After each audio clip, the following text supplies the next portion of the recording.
যে কোনো পুরুষ নারী যখন অজু করে, সুন্দর করে অজু করে, সুম্মা ইউসাল্লি রাকাতাইন, তারপরে 2 রাকাত সালাত আদায় করে, মুকবেলান আলাইহিমা বিকলবিহি ওয়াজহিহি, মনে প্রাণে ভয় ভীতি নিয়ে, মানে বিনয়ের সাথে, মনোযোগী হয়ে, অমনোযোগী হয়ে নয়, যেটা সাধারণত ছেলেদের ছাত্রদের মাঝে দেখা যায়।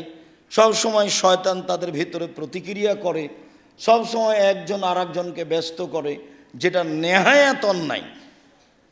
একজন আর একজনের উপরে পায়ের উপরে পা চাপায়, যেটা নেহায়াত অন্যায়। একজন আর একজনকে আঘাত করে, যেটা সলাতের মধ্যে নেহায়াত অন্যায়।